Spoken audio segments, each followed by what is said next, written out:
चिराग जी, आपने कहा कि आपने संघर्ष की राह चुनने का फैसला किया है। आप रामविलास पासवान के बेटे हैं। रामविलास पासवान एक गरीब घर में पैदा हुए। उन्होंने संघर्ष बहुत देखा। साइकिल से राजनीति शुरू की, झोपड़ियों में रहे, पगडंडियों पर चले, खाली पैर चले। लेकिन चिराग पासवान का जन्म तब हुआ जब रामविलास पासवान देश के सबसे बड़े दलित हस्ताक्षर हो गए। रामविलास पासवान की तरह संघर्ष आपने नहीं देखा। क्या चिराग पासवान से हम उम्मीद करें, जिस बिहार से पिछड़ेपन दूर हटाने की बात आप करते हैं, बिहार को आगे ले जाने की बात करते हैं, कि क्या चिराग पासवान भी झोपड़ियों में सो पाएंगे, पगडंडियों पर चल पाएंगे, खाली पैर संघर्ष कर पाएंगे, जेल की यात्राएं कर पाएंगे, लाठी डंडा खा पाएंगे?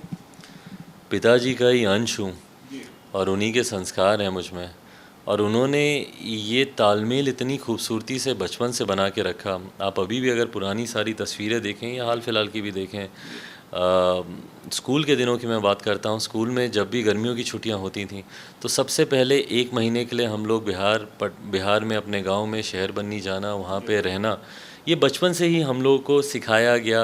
अपने रूट्स के साथ हम लोग को जोड़ के रखा गया। घर परिवार, रिश्तेदार, और जिन झोपड़ियों में आप रहने की बात कर रहे हैं, जिन गांव में रहने की बात आप कर रहे हैं, या नंगे पांव चलने की आप बात कर रहे हैं, हाँ, जब तक मेरा जन्म हुआ, इस बात को मैं बहुत विनम्रता से मैं कबूल करूँगा कि तब तक पापा इतने सक्षम हो गए थे कि जो संघर्ष उन्होंने देखा, शायद उनके बच्चे होने के नाते वो नहीं चाहते थे कि हम लोग भी वो संघर्ष देखें, बट उसका प्रत्यक्ष रूप से उन्होंने हम लोग को उसका अनुभव ज़रूर कराया।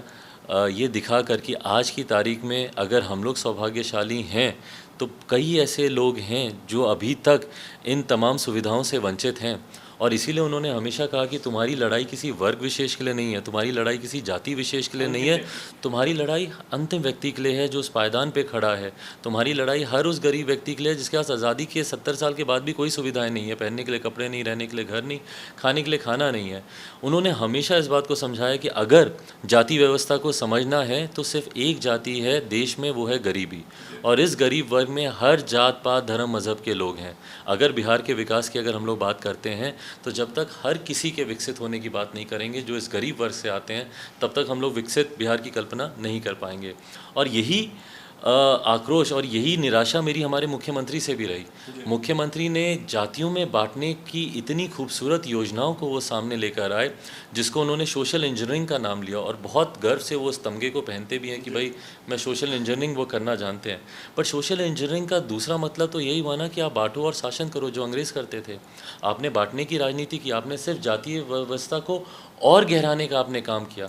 जबकि मुख्यमंत्री होने के नाते, प्रदेश का मुखिया होने के नाते, जातीयता से लोगों को निकालकर 12 करोड़ लोगों की बात करने आपकी जिम्मेदारी थी। उनके दुख सुख में उनके साथ रहना आपकी जिम्मेदारी थी। उनके जीवन को बेहतर बनाना आपकी जिम्मेदारी थी। आपने दलित को महादलित किया, आपने पिछड़ा को आपने अति पिछड़ा किया। तो आपने तो जाति व्यवस्था को और गहराने का काम किया, समाज को और बांटने का काम किया। और पिताजी ने यही सिखाया था कि कभी समाज बटेगा तो वो कभी विकसित नहीं हो सकता। जितना सर्व समाज को साथ लेकर चलेंगे, जितने ज़्यादा लोग एक साथ एकजुट होकर विकास की बात करेंगे, सही मायनों में तब विकसित राज्य हम लोग बना पाएंगे। आपने कहा जाति एक ही होती है, और वो जाति होती है गरीबी या फिर अमीरी। तो गरीबी दूर करने को, या रामविलास पासवान ने जो रास्ते दिखाए थे, संघर्ष की जो बात हमने कही, तो क्या हम इस बात को माने कि जरूरत पड़ी तो चिराग पासवान लाठियां खाने को भी तैयार है, पदयात्रा करने को भी तैयार है, और जेल की यातना सहने को भी तैयार है? बिल्कुल, क्यों मैं डरूं? पिताजी से ही मैंने ये सारी चीज़ें देखी हैं, सीखी हैं।